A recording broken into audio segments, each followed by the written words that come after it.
one question at a time, please. We'll start with Sunandan. तो generally आखिरी पूछते हो, आज पहला मिल रहा है।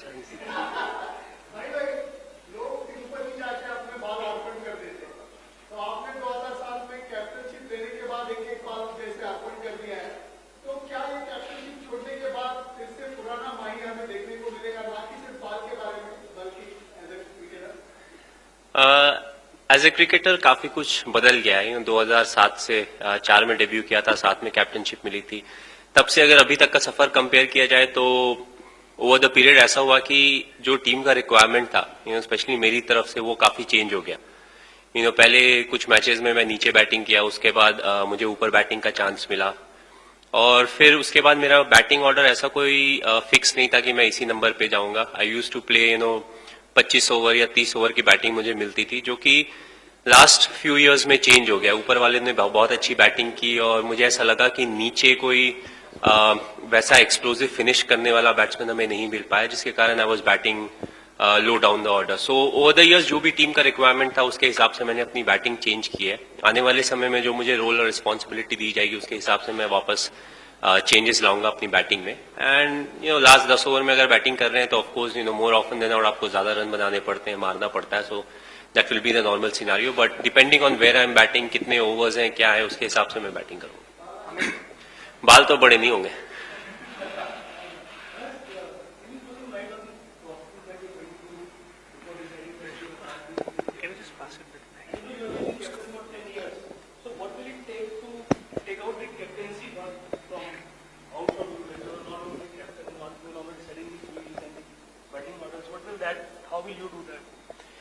To cut the long story short, in my mind, my last series was the South African series in India. After that, it's pretty easy to judge why I went to Zimbabwe and all of that. And because of all that, finally, I told BCCI officially that I won't be captaining anymore. I'm somebody who believes in our scenario, split captaincy is something that doesn't really work, and it's not something that I had a view upon right now. It was something I always believed in, that with the Indian team, one captainship, one player leading the team in all the formats is something that's very crucial. And now that I can't be the test captain, since I've quit test cricket, I don't think my views should change. So, it was something that was always in my mind. Virat took over the test captainship and I wanted him to have some time over there and then get into the full captainship role. So he was always ready. Limited or over format is not a big challenge, and that's why I finally decided that this is time to move on and give Virat the full captainship. And एक और कुछ सवाल?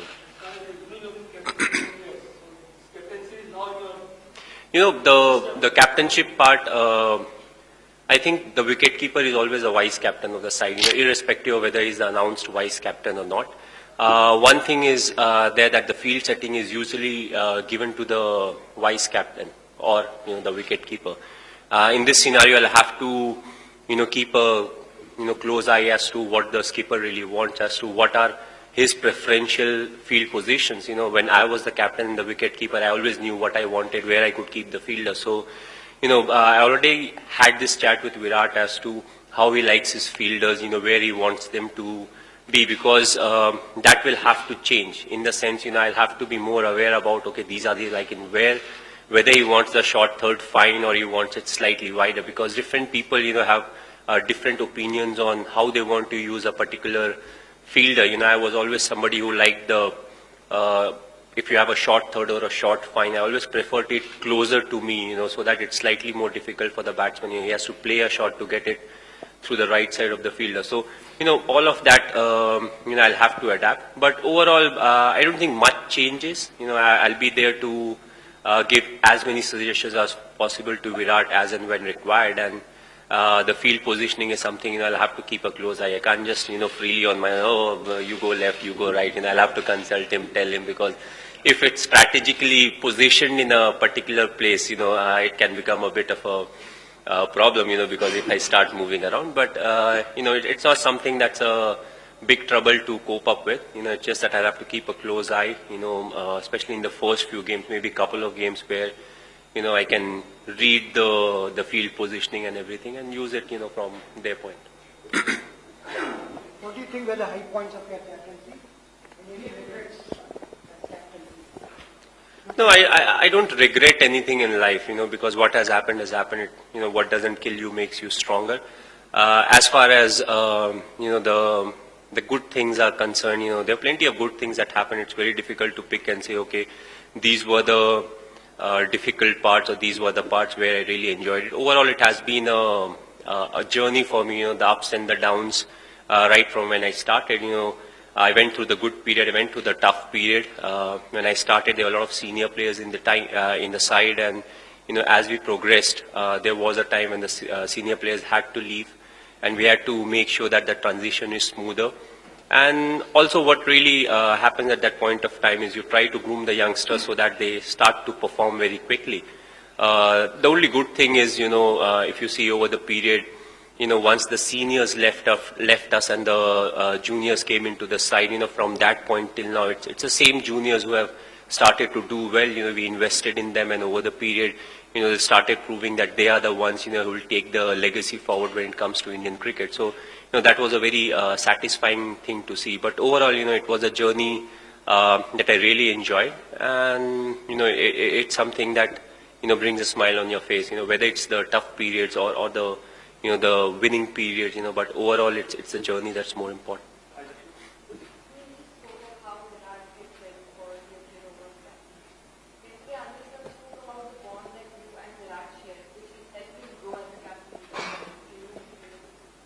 Well, we have been very close, right from the start. The best part about Virat is right from when he got a chance to play.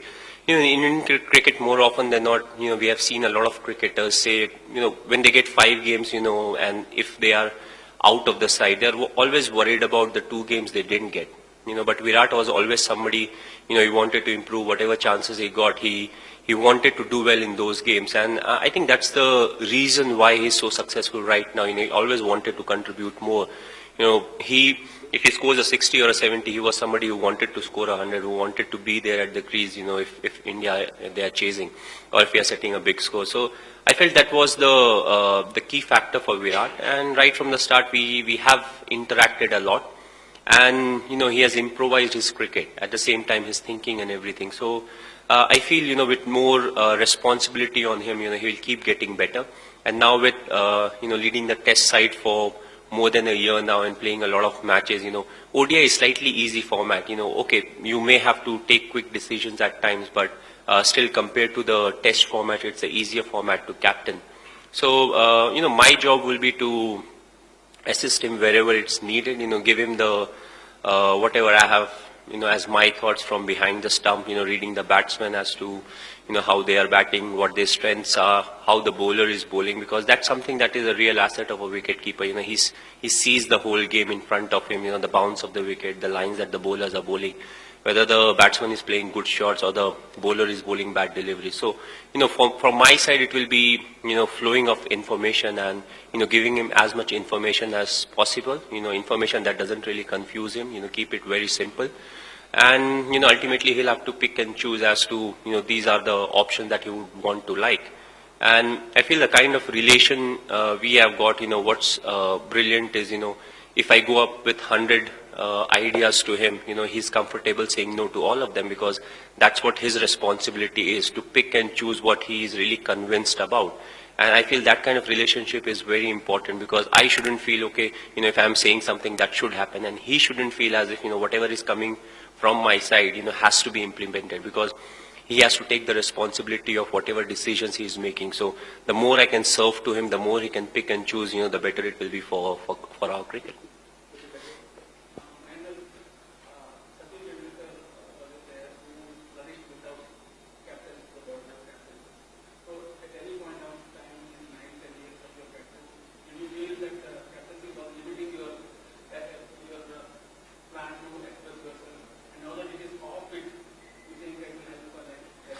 No, again, what depends is, what is your role in the team. As I said, since I was the captain, and always felt it was difficult for the newcomers to come and bat at 6 or 7. So I thought, I should be the person who takes that added responsibility of, playing lower down the order, so that, youngsters, they come in, they get a chance to, express themselves. And at the same time, once they have, big scores under them in the future. You can look to, if somebody has that talent of batting lower down the order, you can shift them to lower down the order. So, that was something that was in my mind, and I kept doing it. Yes, I didn't get a lot of chance to bat because of that. I would have preferred batting at 4, playing more overs. But what's more important is to see if somebody else can bat at 4 and if I can bat at 5, and that gives more power to our batting lineup compared to me batting at 4 and him batting at 5. So overall, you have to see the balance of the team as to, what really happens if two individuals interchange their batting positions. And at the end of the day, the team is more important than the individual. I could have got maybe few more runs than what I have right now, but it's about winning, how many games we win. And, it's a, like cricket, I always felt it was more of a mental game, and at times I've found out that individuals can be very rigid, because when you're supposed to shift your, batting slot, at times it's very difficult to adjust to that new mindset or, change the game, the way it is supposed to play according to the team or that slot. So I felt, I was somebody who could do it, and I was willing to do it, for the team. And it's the same as of now. If I'm supposed to bat at 4, 5, 6, 7, whatever the demand is, for the team's betterment, I'm ready to bat there. I think last question that please keep it short because practice is starting to start. You didn't give much away on the field, and often you didn't give much away during the press conferences as captain. So, what are the things about captaincy that actually gave you a kick and went on the field, off the field, like that? I think, what the main job of a captain is to make sure that whatever the potential of the player is, he's performing to the 100%. Usually it's, if you can achieve something from 90 to 110%, you are done really well. You can't really get 150% performance out of a player, who is 80%. So that's where you have to be very practical. You have to be very honest. You should know ways as to how you can handle each and every individual. There are different ways to handle everyone.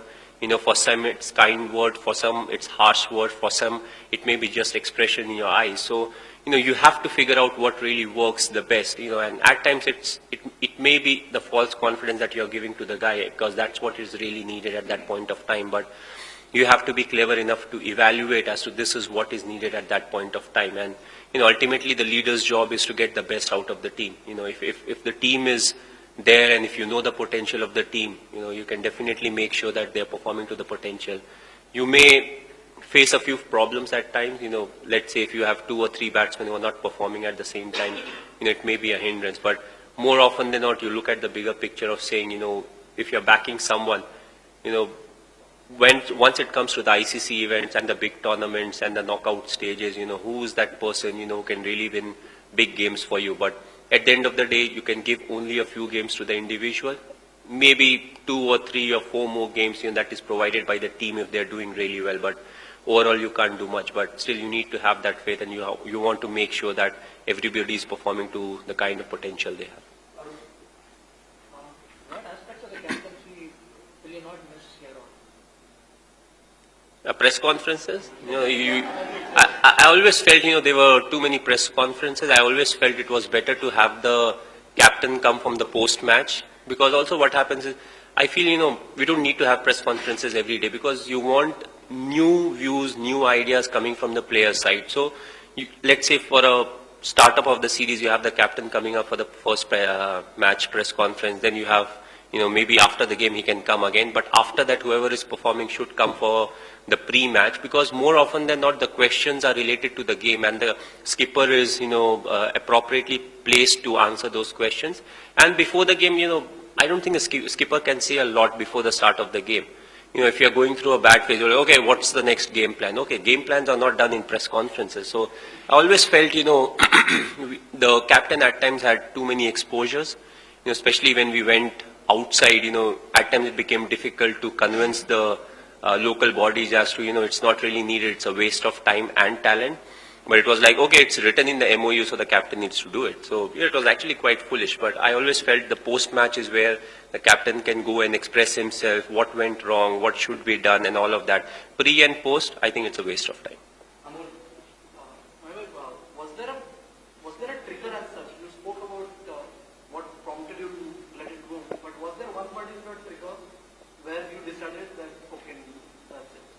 No, right from the start, as I said, when I left Test captainship, I knew, split captaincy doesn't work in India. Doesn't work in our setup. So I was waiting for the right time as to what is the right time. I wanted Virat to ease into the Test format. And with so many games, I feel he's right there. And also the fact, with this kind of a decision, the best thing is there's no, wrong decision in it.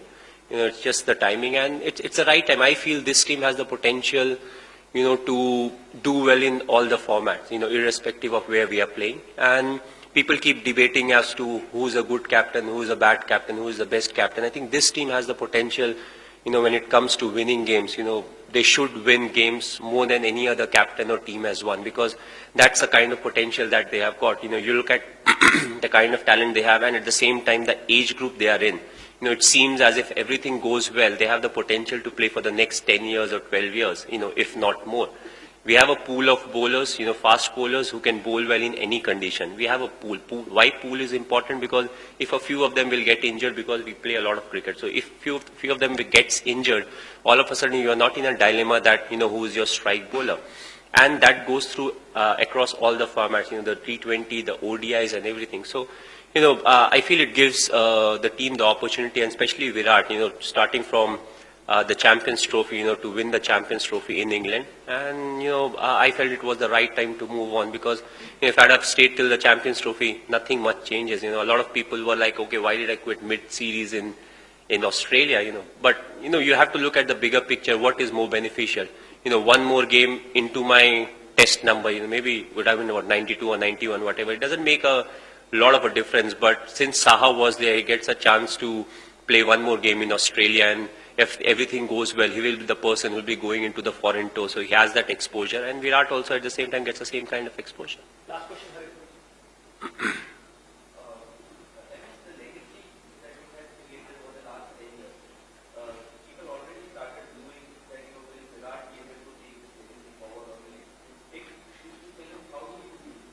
As I said, if it's the numbers, I think Virat and his team will win more games than me in all the formats, and when it comes to taking cricket, how it's supposed to be played and all, I think, the whole pool of players, they seem to be the ones who will play cricket in the right spirit, the way it is supposed to be played.